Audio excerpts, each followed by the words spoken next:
ಸಚಿವ ಸ್ಥಾನ ಬದಲಾವಣೆ ಬಗ್ಗೆ ಚರ್ಚೆ ಇದೆ. ಹೀಗಂತ ಹೇಳಿರೋದು ಸಚಿವ ಸತೀಶ್ ಜಾರಕಿಹೊಳಿ. ಕೆಲವರ ಖಾತೆ ಬದಲಾವಣೆ ಬಗ್ಗೆ ಚರ್ಚೆ ಇದೆ, ಆದ್ರೆ ಯಾವಾಗ ಮಾಡ್ತಾರೆ ಅಂತ ಗೊತ್ತಿಲ್ಲ. ಸಂಪುಟ ಪುನರ್ರಚನೆ ಮಾಡದೇನೂ ಇರಬಹುದು. ನನಗಂತೂ 2 ವರ್ಷಕ್ಕೆ ಸ್ಥಾನ ಬದಲಾವಣೆ ಅಂತ ಹೇಳಿಲ್ಲ. ದೆಹಲಿಯಿಂದ ಲಿಸ್ಟ್ ಬಂದ್ರೆ ಎಲ್ಲರೂ ಬದಲಾಗಬೇಕಾಗುತ್ತೆ ಅಂತ ಹೇಳಿದ್ದಾರೆ. ಮಾಡ್ತಾರಂತ ಯಾವಾಗ ಮಾಡ್ತಾರೋ ಗೊತ್ತಿಲ್ಲ, ಒಟ್ಟು ಮಾಡ್ತಾರೋ ಸುದ್ದಿ ಇದೆ. ಮಾಡಬೇಕು, ಕೆಲವ್ರನ್ನ ಬದಲಾವಣೆ ಮಾಡಬೇಕು, ಖಾತೆ ಬದಲಾವಣೆ ಮಾಡೋದು ಚರ್ಚೆ ನಡೀತಾ ಇದೆ. ಅದು ಯಾವಾಗ ಆಗುತ್ತೆ ಅಂತ ಗೊತ್ತಿಲ್ಲ. ಅದು ಬೇರೆ ಯಾವ್ದು ನಾವೇನು ಕೇಳಿಲ್ಲ. ಅದು ವರಿಷ್ಠರಿಗೆ ಬಿಟ್ಟದ ವಿಚಾರ. ಅದು ಯಾರಿಗೆ ಕೊಡ್ತಾರೆ, ಹೆಂಗೆ ಕೊಡ್ತಾರೆ ಇರ್ಬೋದು. ಅವ್ರಿಗೇನು ಸ್ಯಾಟಿಸ್ಫೈ ಆಗ್ಲಿಕ್ಕಿಲ್ಲ ಇರ್ಬೋದು, ಅಥವಾ ಇದ್ದಲ್ಲೇನ ಮುಂದುವರಿಸ್ಬೇಕು ಮಾಡ್ದೇನೂ ಇರಬಹುದು. ಮಂತ್ರಿ ಮಂಡಳ ಪುನರ್ರಚನೆ ಮಾಡದೇ ಇರಬಹುದು, ಹೇಳಲಿಕ್ಕಾಗಲ್ಲ.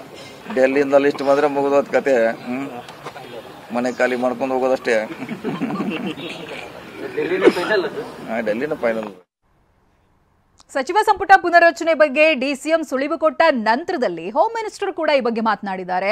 ಸಚಿವ ಸಂಪುಟ ಪುನರ್ರಚನೆ ಮುಖ್ಯಮಂತ್ರಿಗೆ ಬಿಟ್ಟ ವಿಚಾರ ಅಂತ ಹೇಳಿದ್ದಾರೆ. ಸಂಪುಟ ಪುನರ್ರಚನೆ ವಿಚಾರದಲ್ಲಿ ಇದು ಅವರಿಗೆ ಬಿಟ್ಟಿರುವಂಥದ್ದು. ಅವರು ಪ್ರದೇಶ ಕಾಂಗ್ರೆಸ್ ಸಮಿತಿ ಅಧ್ಯಕ್ಷರನ್ನು ಕನ್ಸಲ್ಟ್ ಮಾಡಿಕೊಂಡು ಮಾಡ್ತಕ್ಕಂಥ ಪದ್ಧತಿ.